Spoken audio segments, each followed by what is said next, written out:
1980-1990 के दशक में बिहार में ग्रामीण इलाकों में जमीन पर कब्जा, जातीय संघर्ष और ठेकेदारी पर लड़ाई आम थी। इसी माहौल में अनंत सिंह ने धीरे धीरे स्थानीय गुंडा से नेता बनने की राह। अनंत सिंह की राजनीति की शुरुआत स्थानीय पंचायतों और इलाके की ठेकेदारी में पकड़ बनाने से हुई।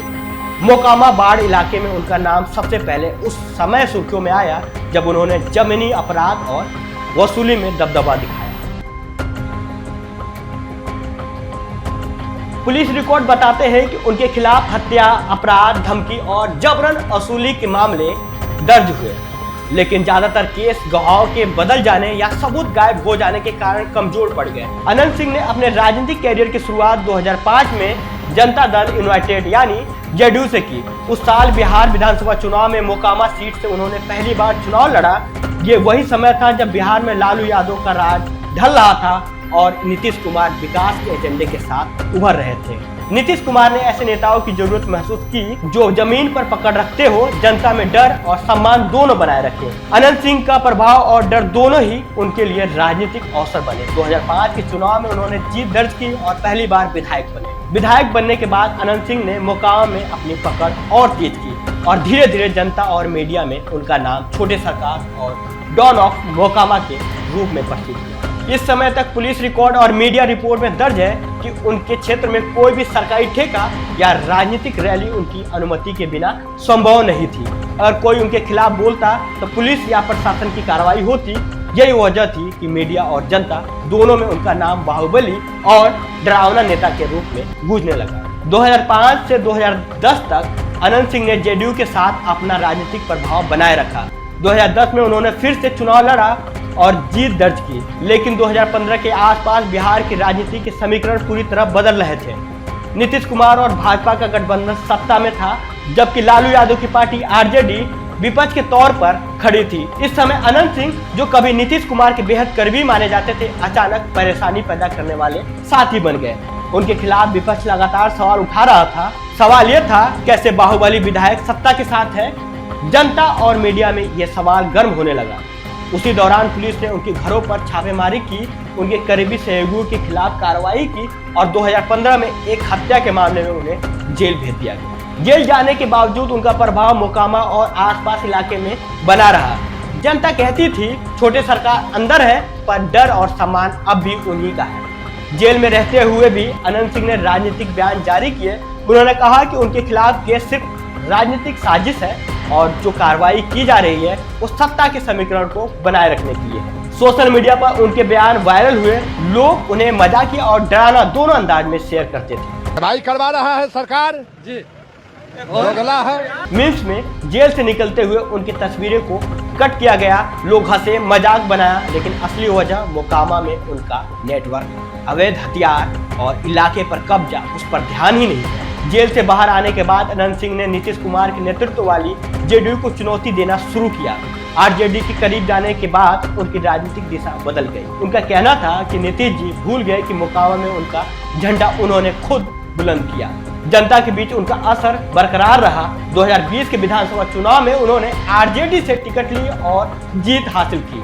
मीडिया ने लिखा, जेल में रहने वाला बाहुबली फिर विधायक बन गया। सोशल मीडिया पर लोग उनकी जेल से चुनाव लड़ने की बात पर मीम बनाते रहे, लेकिन असल में ये वही नेता था जिसने मोकामा में अपनी पकड़ और डर का साम्राज्य बना रखा था। उनके समर्थक उन्हें रॉबिन हुड जैसा नेता कहते थे, जबकि विरोधी उन्हें अपराधी और आतंक फैलाने वाला मानते थे।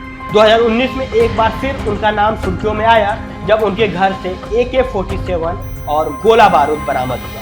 मीडिया और सोशल मीडिया दोनों में खबर तेजी से फैल गई। लोगों ने मीम बनाना शुरू किया।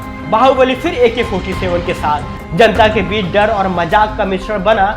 AK-47 कहाँ से मिला सर? कितने घर से? ये घर माननीय विधायक आनंद जी के घर से बरामद हुआ है। विपक्ष ने नीतीश सरकार पर सवाल उठाए, जब ये आपके साथ थे तब क्यों नहीं रोका गया? पर सोशल मीडिया पर लोग हंसते हैं और वीडियो शेयर करते रहे। इस तरह अनंत सिंह की छवि जनता और मीडिया दोनों के बीच दोहरी बनी, डरावना भी और मजाकिया भी। जेल से चुनाव जीतने और राजनीतिक वापसी के बाद उनका प्रभाव बढ़ गया। उनके समर्थक कहते थे अनंत सिंह के राजनीतिक फेरबदल ने बिहार की राजनीति में कई सवाल खड़े कर दिए। सत्ता के समीकरण में बदलाव नीतीश से दूरी और लालू से नजदीकी ने दिखाया कि बिहार में बाहुबली नेता जेल और सत्ता दोनों में प्रभावशाली रह सकते हैं। सोशल मीडिया और मीडिया रिपोर्ट ने उनकी छवि और असली अपराध के बीच का अंतर और स्पष्ट किया। जनता ने देखा कि जेल में रहने वाला बाहुबली चुनाव जीत सकता है और सोशल मीडिया पर उसका मजाक बन सकता है। इस पूरे दौर में अनंत सिंह की कहानी यही बताती है कि बिहार की राजनीति में सत्ता, डर और सोशल मीडिया की ताकत एक साथ काम करती है। उनके खिलाफ दर्ज मामले, जेल की यात्राएं, चुनाव जीतने की क्षमता और वायरल वीडियो, ये सब मिलकर उनकी पहचान को और जटिल बनाते हैं। फिर 2022-2025 के बीच अनंत सिंह की कहानी बिहार की राजनीति में सबसे विवादित और चर्चित बनी। 2022 में पटना के बिहटा कोर्ट ने उनके खिलाफ AK-47 और हथगोला मामले में 10 साल की सजा सुनाई। बहुतों ने कहा छोटे सरकार का राज खत्म हुआ, लेकिन असली स्थिति ये थी कि जेल के भीतर भी उनकी पकड़ ढीली नहीं पड़ी। मोकामा में पंचायतों में फैसले उनके नाम पर होते रहे। अपराधियों और स्थानीय नेताओं में उनका डर बरकरार था। जनता के बीच उनकी रॉबिन हुड जैसी छवि अब भी जिंदा थी। जेल में रहते हुए उन्होंने राजनीतिक बयान दिए, नीतीश सरकार पर आरोप लगाया कि उनके खिलाफ फर्जी केस बन रहे हैं और ये सब साजिश है। जेल में रहते हुए भी अनंत सिंह ने अपने क्षेत्र में लोकल गवर्नमेंट जैसा ढांचा बनाए रखा। जमीन के झगड़े, ठेकेदारी के विवाद, पंचायतों के फैसले, हर जगह उनके आदेश चलते। यही नेटवर्क उन्हें छोटे सरकार बनाता था। 2025 में मोकामा में चुनावी सरगर्मियां तेज थी और उसी समय एक नई हिंसा की लहर उठी। जन स्वराज अभियान के नेता और स्थानीय प्रभावशाली व्यक्ति दुलार चंद यादव की दिन दहाड़े गोली मारकर हत्या कर दी। सोशल मीडिया पर खबर फैलते ही लोगों ने लिखा, मोकामा में फिर से खून, छोटे सरकार के इलाके में हत्या। इस हत्या ने बिहार की राजनीति में फिर से बाहुबली युग की वापसी का संकेत दिया। पुलिस की प्रारंभिक जांच में दिशा साफ थी, मोकामा का कोई बड़ा बाहुबली ही इस हत्या के पीछे हो सकता था। रात के भीतर अनंत सिंह का नाम सामने आया। जांच में पता चला कि दुलार चंद यादव कभी अनंत सिंह के करीबी थे, लेकिन हाल के महीनों में वो जन स्वराज अभियान के साथ जुड़ गए थे। जानकारी के मुताबिक दुलार चंद ने मोकामा में अनंत सिंह के नेटवर्क और पुराने अपराधों के खुलासे की धमकी दी थी। हत्या के अगले ही दिन पटना पुलिस ने SIT गठित की। 80 से अधिक लोगों को हिरासत में ले लिया और छापेमारी में हथियार, कारतूस और मोबाइल रिकॉर्ड बरामद हुए। मीडिया रिपोर्ट में लिखा गया कि यह कोई साधारण अपराध नहीं था, बल्कि राजनीतिक बदला था।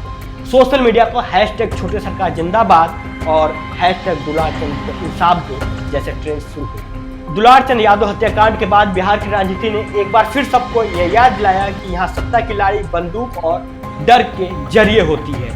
कानून और व्यवस्था की आलोचना होती है। मीडिया और सोशल मीडिया पर मीम्स बनते हैं। जनता हंसती है, लेकिन असली ताकत हमेशा उन नेताओं के हाथ में रहती है जिनकी छवि में डर और सत्ता का मिश्रण है।